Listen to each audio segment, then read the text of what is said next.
Hey guys, what's up? Welcome back.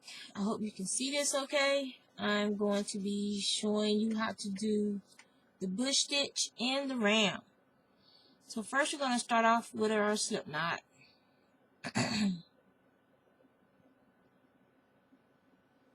Alright, and we're going to chain multiples of 4. So we're going to start with 24.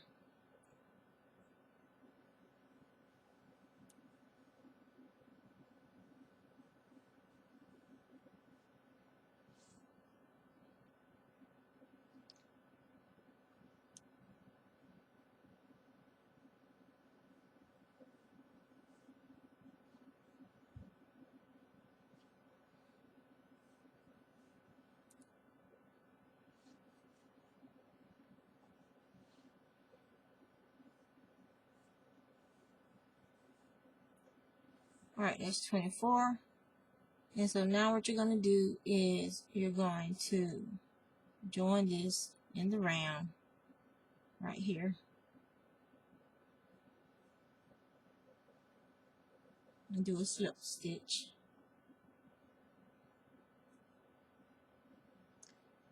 Alright, you make sure your chain isn't twisted. If it is, just let it go. Pull out your slip stitch. Put your needle back in here. Make sure it's not twisted. And then try it again. There's another way you can do this, and that's after you get to the end of your row. And I'll show you guys how to do that. If you're going to do it this other way, which I prefer, because I don't have to worry about chains being twisted, then you need to leave about 4 to 6 inches of a tail to weave in later. So now what we're going to do is we're going to go count back to the 3rd chain from the hook. It's going to be our first double crochet in this project. Let me see if I can get it to focus better.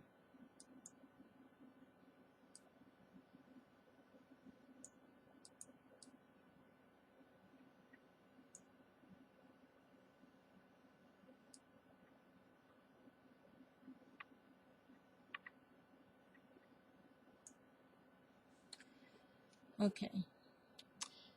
So the 3rd chain from the hook. This is on the hook, so from the hook. So 1, 2, and 3. Alright, so that's going to be our 2nd double crochet. We're going to go up under these first 2. We're going to go up under these 2 chains. Okay, and this will help create your self-forming border on the crochet project.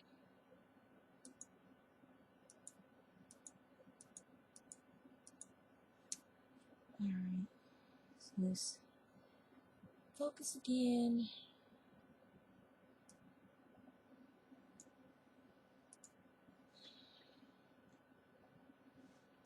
Alright, so 1, 2, 3. Alright, so we're going to go up under 2 of those loops on that 3rd chain from the hook. We're going to yarn over, we're going to pull it through, we're going to yarn over, we're going to pull through 2, yarn over, pull through 2. You made your first double crochet. Because we're going to be doing this in the round, you're actually going to do 3 double crochets in this first one, okay? So you're going to yarn over and go up in that same loop again, yarn over, pull through 2, yarn over, pull through 2, chain 2, and do a single crochet in that same loop. Okay, and that's your first half shell stitch. Then you're going to skip 2 chains. Okay, you were inside this one, so you're going to skip 1, skip 2, and you're going to yarn over and do 2 double crochet, chain 2, single crochet in the same loop.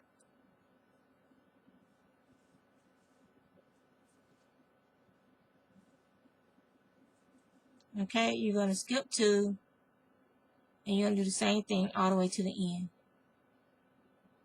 You're going to do 2 double crochet,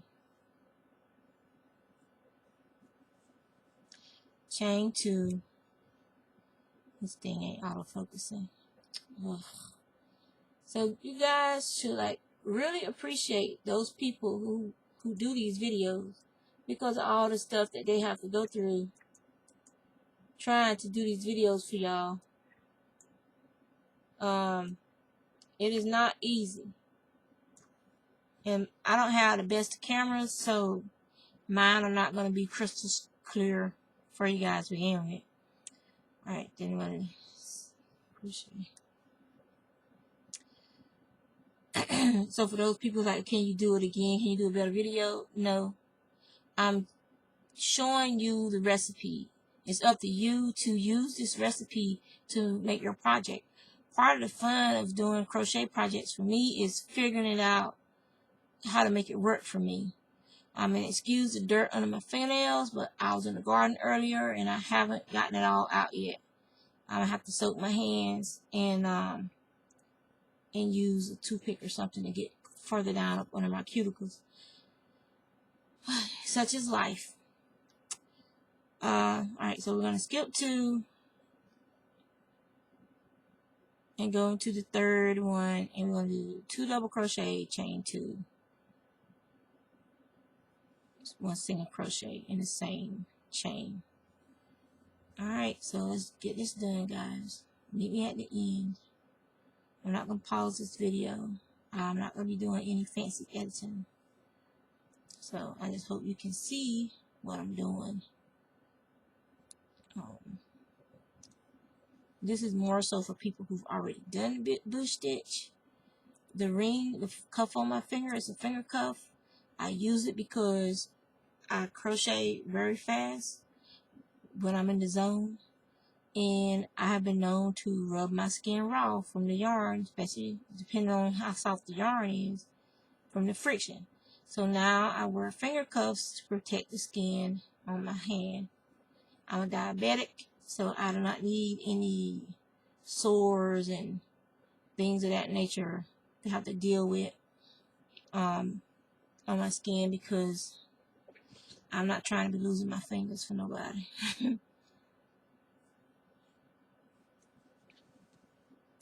Alright, and then we're going to do our last one. And this was done in multiples of 4.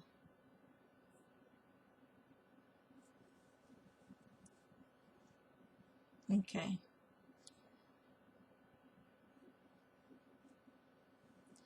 Alright, so now we have our first row. It's done. So now we're going to join our work.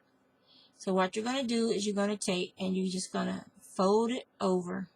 Okay? Fold it over. Remember, you have that extra double crochet right here. And it's your chain 3. It counts as a chain 3. So you're just going to do a slip stitch up under there. Okay? And you're going to chain 3 up. 1, 2, 3. Alright? Now, you're going to turn your work so that your chain 2 space is right here beside your hook. Okay? And if you want to make this tighter, you can. The reason I tell people to leave, I should make that a little bit tighter, it looks too big.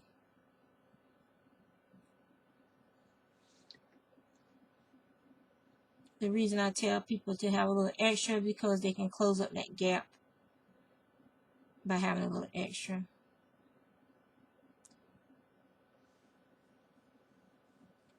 Alright, so we're going to go up under those 2 and pull it through. There we go, that looks a lot better. And make sure we tug that. Now we're going to chain 3 up.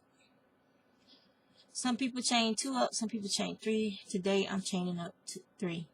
Alright, so now we're going to yarn over, and we're going to, we turn our work around so that all the chain 2 spaces, we encounter those first, okay? So you got your chain 2 space here, chain 2 space here. So you're going to yarn over, we're going to do 2 double crochets in this chain 2 space. Chain 2, single crochet in that same chain 2 space. I'm going to pull the camera back now so you guys, because I'm getting out of the screen because it's so close. Alright. So we're going to yarn over, we're going to go into the next chain 2 space, and we're going to do 2 double crochet. This is awkward. My prayers go out to those people who do videos on a regular basis, because I can't. chain 2, single crochet in that same chain 2 space. And we're going to do this all the way around. Okay? Stand up because this isn't working out. I'm sitting down. I have a spinning wheel to the left of me. I have a container beneath this side of the desk where I keep art supplies. So it's not a very comfortable space to be right now. And since I'm working on the project I'm spinning on, I don't want to move my spinning wheel. Because as soon as I finish this tutorial, I will be right back to spinning. This is very awkward. But bear with me and you will see what I'm talking about as far as using the stitch in the round.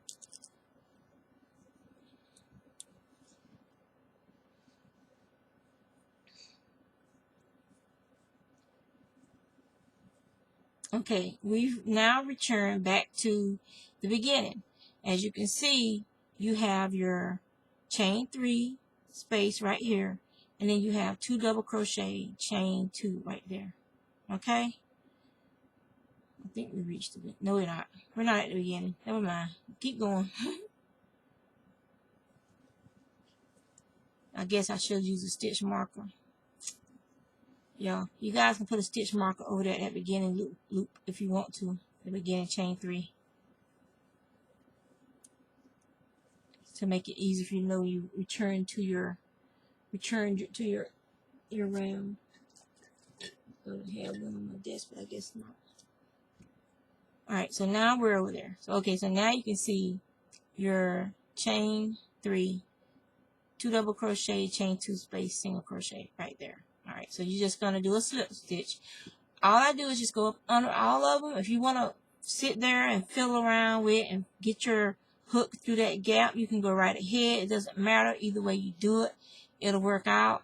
I just go under there, pull the yarn through, and chain 3. Because you're going to be turning your work and using these chain 2 spaces, so it doesn't really matter whether or not you actually go up under that stitch or not. As you can see, the stitches are still on top of each other. This stitch and this stitch. So that's just for working this stitch in the round. Like I said, you would leave a little extra tail. So you see this little gap right here between your first side and this. You would take this and go up under the loop that will help you close it off. So it would make it look like, you know, continuously in the round. So this one will probably close it off. So I would have thread a needle through and pull that through there. And then I will go back this way and see how nice that closes that off. I will continue going back this way. And as you can see, your bush stitch is in the round. You can use this to make a hat, a baby cocoon. I use this a lot to make baby cocoons this way. And you just keep doing the same thing. You chain up 3, you turn your work so that you're going into the chain 2 space from the previous row. You do the bush stitch.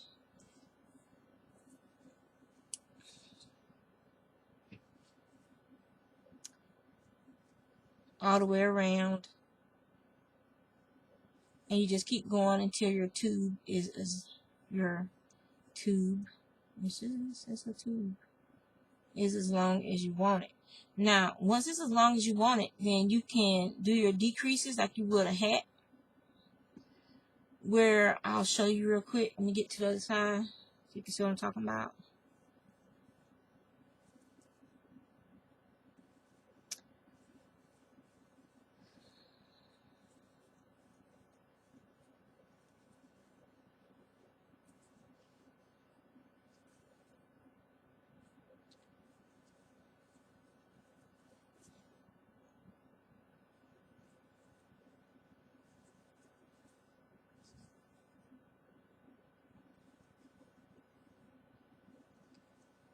I can't get into a rhythm. Oh, seriously, think about taking a nap, guys.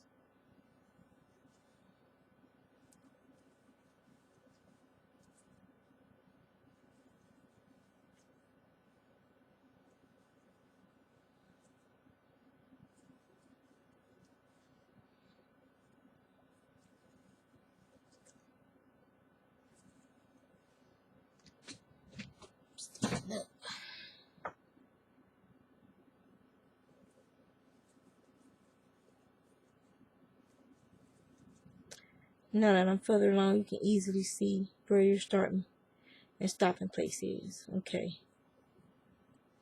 And turn your work. So now, if you want to like close this off and decrease it, you know this is a chain 2 space. So you know there's 2 stitches there. And you know you have 2 double crochets right here. So we're going to do half double crochets. Okay. So chain up 1, yarn over, and put 2 half double crochets inside of that loop. Yarn over, do a half double crochet in that space. Yarn over, do a half double crochet on top of that, the double crochets.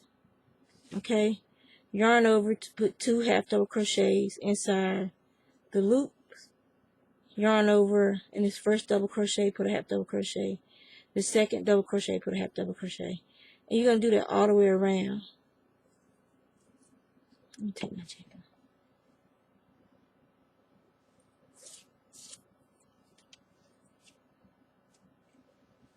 The weather here has been crazy. It's cold today, but I'm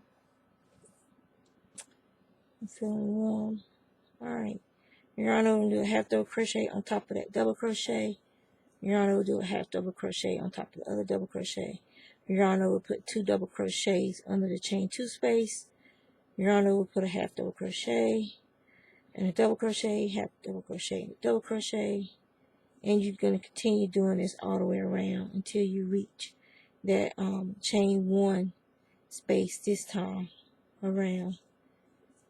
Okay.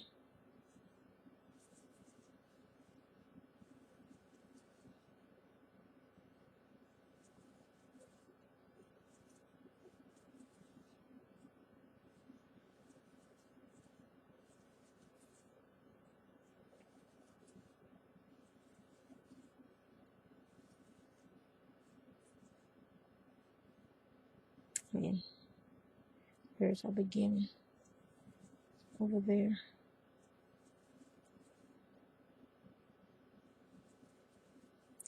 Alright, so there's our chain 1 space. So we're just going to yarn over and pull that through. We're going to chain up 1. So now you don't have to turn your work. As you can see, by doing the half double crochets, it's pretty even. It's taking your wavy pattern and turned it into a very even stitch, as you can see. So now you would do the decreases just like you would in your other hat. I'm going to yarn over and I'm going to do 5 half double crochet,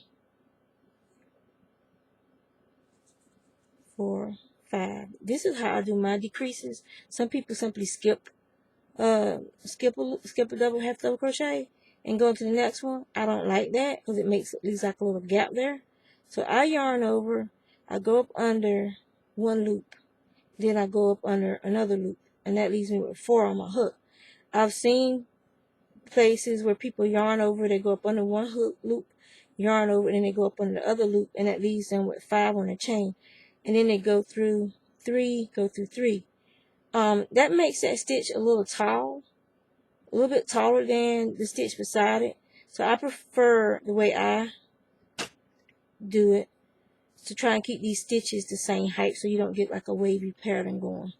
So you yarn over, go through the first loop, just take your hook straight into the next loop, yarn over, put it through. You're going to have 4 on your hook, and I yarn over and I pull through all 4 loops. And as you can see, that keeps me yarn. Let me do a couple more stitches first, and I'll come back to that. 1, 2, 3, 4, and 5. Now, as you can see, the way I did it for the half double crochet, this is the decrease stitch right here. But it's the same height as the rest of my half double crochets that I did. So that's why I like doing it that way. Alright. So then it's yarn over, and that was 5, so I need to do a decrease. So that's my decrease. So 1, 2, 3, 4, 5. So I need to do a decrease. Okay. Alright, so I'm going to yarn over, go up under this loop, and then go up under this one, pull it through, yarn over and pull through all 4 stitches on your hook. Yarn over, do a half double crochet 5 times. So that's 1, 2, 3, 4, 5. And by 5, I mean in the next 5 stitches. And now we're going to do a decrease. Yarn over and go and do a half double crochet in the next 5.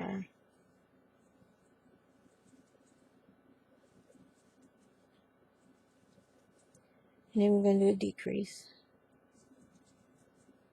Alright, then you're going to yarn over and then do half double crochets in the next stitches, which I have 4. And then as you can see from this slant here, and then this is your chain 1 right here that we've reached. You do not go up under that slant. We've reached our, and our thing is still straight. Our seam is still straight. So you continue doing your decreases like that. It's up to you if you want to do a half double crochet row in between these crease rows so that your decreases go at an angle, for like a hat, like a gentle sloping upward. It's up to you until you get to the end, and then you can cut your thread and pull it through the remaining loops and sit and seam up that top section. But as you can see, this is how, going from the bottom up, you can make a nice little hat. This one's too small to be anything, so I'm just going to unravel this yarn. But that's how you can work the bush stitch in the round for projects. You can also start your projects by using a hat, top-down hat approach. And for the bottom of your project, your cocoon or your hat, for the the crown, and then work your way up this way with the bush stitch. And I find that is a little bit easier than doing the decreases at the top. Because again, once you finish, you're finished with the project. So that's the bush stitch in the round. I hope that you guys can use any information I gave you to make some cocoons and hats and whatnot using the bush stitch. This is, I use the bush stitch flat to do tops. I made 2 tops that way using it, and the sleeves, but I have to tweak it to account for boobage. So that's what I'm going to be doing soon. I'll be starting another top using the bush stitch, but hopefully this time I will have worked out I think I need to do it top down. So I have to figure out how to do it top down so I can work through my increases to cover the boobage area. So I'm going to let you guys go. I'll upload these. Like I said, I am not someone who does a lot of tutorials, so it is what it is. I do not have the equipment to have it, or someone here operating the controls while I do this. It's just me.